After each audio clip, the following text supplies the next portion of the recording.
Hi, and welcome to the bird gardening class. In this class, you'll learn about what bird gardens are, what you need in a bird garden, some native plants you can put in your bird garden, and some birds around the area.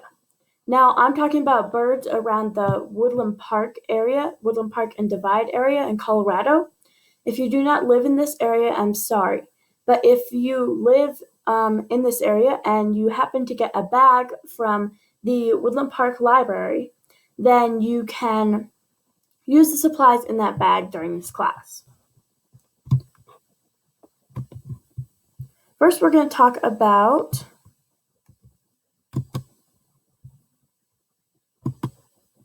what a bird garden is and what it does. A bird garden is a garden for birds that has 5 key components for birds to live. The bird garden's purpose is to be a place where birds can survive without predators like cats and dogs hunting them. With declining bird numbers from cats and other causes and species in the population, we need to act now to save the birds. This is a bird garden. It has plants. This is a bird garden. It has plants, and it has a little house here and a bridge where some water is, and a big open space for grass. And here's another bird fountain right there.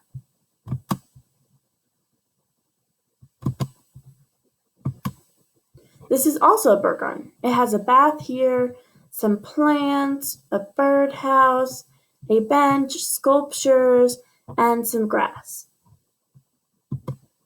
This is a bird garden too. It has a big river running through it. It has some rocks here and some plants and trees. But what do they all have in common? Well, if we take a look at each of these bird gardens, can you see some things that they have in common? That's right, they all have water, they all have plants, and they all have places for the birds to live, such as this birdhouse, the trees, and a place to get food from the plants. So let's take a look at the 5 elements of a bird garden. The 5 elements of a bird garden are shelter, water, food, a place to raise young, and protection. There are many ways to incorporate these things into your bird garden. Like, for example, in the first bird garden, there was a bird bath. In the third bird garden that we saw, there was a stream. Those are some different ways to incorporate water. This water is used by the birds to drink and bathe, and the water should always be accessible in your bird garden. Because if it isn't, the birds might come there one day to drink water, and they might get used to it. And then if you take it away, then they won't be able to come back and they'll be confused about where their water is. Some ways that you can incorporate water in your bird garden is a bird bath. That should have something to grip on for the birds because it can be too slippery for them. Then they won't want to use it. You can put gravel or rocks in the bottom of your bird bath to do this. You can also have water in your garden by a gutter, a stream, or an aquatic pond. This is a picture of an aquatic pond. Food is also a very important part of a bird garden. It is used by the birds to eat. It is important that you do not put a bird feeder because it attracts other wildlife, and it could ruin your garden, and birds forget how to forage for food themselves. For example, if I put a bird feeder up, a bear might come and try to eat it, and he'll wreck all of my plants. And squirrels might also chew on your plants if you put up a bird feeder. And birds can forage food for themselves in fruits or berries or bugs. Here's some ways you can provide food for your bird garden. Plants with seeds or fruit, such as these strawberries here. A decaying log that attracts insects because they eat the decaying log, and then the birds can eat the insects. Bushes and trees to attract bugs. Some bugs, like beetles, like to be in trees. So if you have trees, the beetles will come, and then the birds will come to eat the beetles. And also water bugs are attracted by water. Another important thing is the shelter. Shelter is used by birds as a place to put their nest, to sleep, and protection from wildlife, and protection from weather. You can include shelter in your garden by a birdhouse like these, a bush for protection so that they can make their nest in a bush, or a tree where they can go up high to get away from cats and dogs and other kinds of predators. Protection is needed by the birds so that they are safe and are not hunted by predators. Some ways that you can make sure predators stay away from your garden is to put a fence up. A fence keeps out predators and makes sure that the birds can go in and out of the garden without other predators coming in and out of the garden. A birdhouse is great for weather conditions because if it's snowing, cold, windy, or it's very hot outside, then they can go into the birdhouse. Also, bushes and tall grass are very nice for them to hide in because some birds make their nests on the ground. The last thing that they need is a place to raise young, such as this nest here.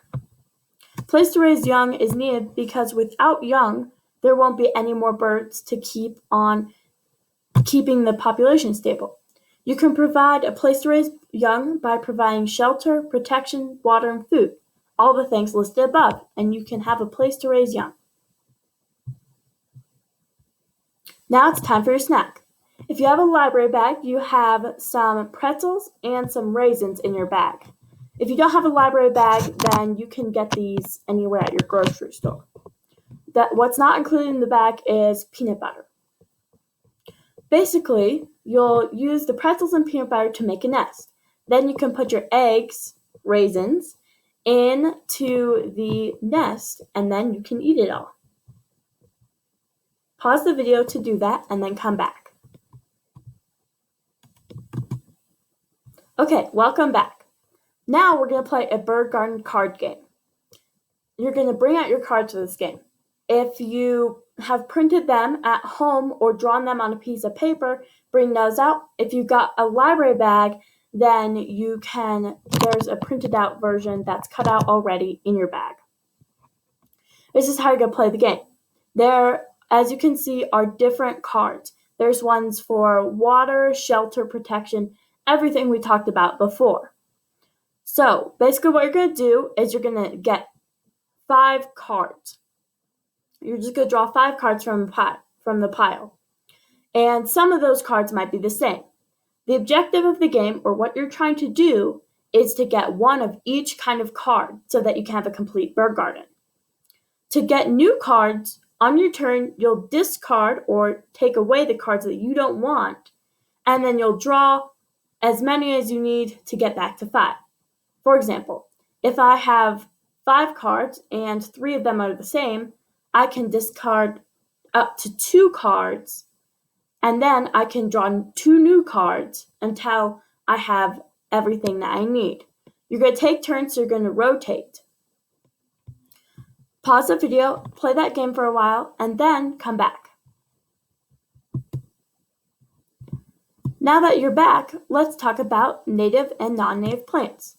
It's very important we know this before we do our garden because it could harm the environment if we put non-native plants in our garden. Native plants are plants that are originally from the area. They're not brought into the area by people, like tomatoes. They're not native. In your garden, you want to plant native plants to stop the spread of non-native plants. Non-native plants, also known as aliens, are not original to the area. They are brought in. They are on the spread because they release lots of seeds to grow into plants that do the same. So if I have one plant and it releases a lot of seeds, each of those seeds grow into a bigger plant. Let's say the first plant released 10 seeds. Those 10 plants will grow up and release 10 seeds each. So pretty soon you have 40 seeds in different plants. And that's why they spread so fast. They also survive because they have protection like thorns or poison. Here is a game that you can play with your friends. At the start of the game, this is like tag. At the start of the game, all of you will pretend to be native plants. There will be one alien or non-native plant. That one person will try to tag another person, and that turns them into aliens. Now, those aliens will tag more people. It's kind of like the spread of the seeds. And you play until only one native plant is left. That one native plant is the winner. Here are some plants to put in your garden. Now, these are native to the Woodland Park and Divide area. If you do not live here, then you should search up what plants are native to your area. The first plant that's native is narrow-leaf fireweed. And if you're unfamiliar with the names, look them up on the internet. I have some pictures here, but not a whole lot. Oswego tea. This is a picture of Oswego tea. Scarlet skyrocket, Virginia strawberry, choke cherry, four-line honeysuckle, Indian paintbrush. This is what Indian paintbrush looks like. And some of these attract hummingbirds, some attract other birds, some attract songbirds, all kinds of birds. So depending on what birds you want to attract, you're going to put in the flowers or the plants that they like. Red bearberry, Rocky Mountain juniper, white sagebrush, black-eyed Susan, bluebell Scotland, common sunflower, Douglas fir, lodgepole pine, ponderosa pine, and quaking aspen. This is a quaking aspen. There are also some common birds in the Woodland Park and Divide area that you might want to attract and that you might see in your bird garden. First is the warbling vireo, a yellow rumped warbler, a chipping sparrow, a black-capped chickadee. I see these all the time and they look like this. A song sparrow, a mountain bluebird. I built a bird garden, and in my bird garden there was a mountain bluebird that built its nest, and it raised a whole family of bluebirds in my bird garden. I also have a hairy woodpecker. This is a hairy woodpecker. American robin, a gray catbird, a western screech owl, a northern flicker, a Cooper's hawk, and a broad-tailed hummingbird. This is a dark-eyed junco, and I see these all the time, and they're down on the ground, and they pick up seeds, and they hop around.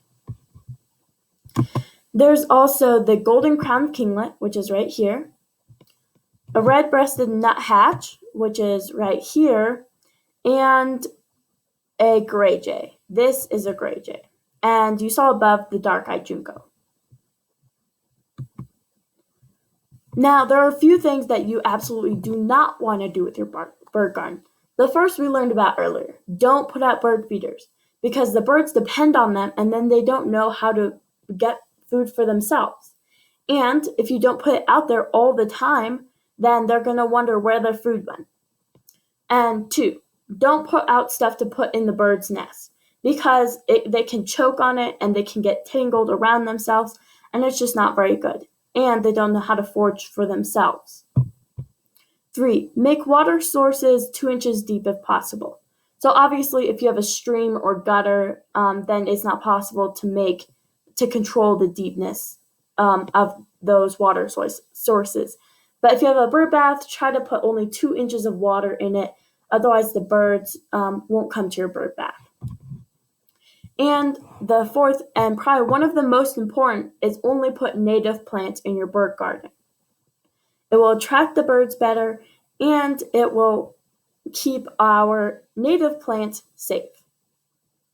Okay, bye guys. I hope you learned a lot today, and I hope you have fun making your own bird garden. See you next time.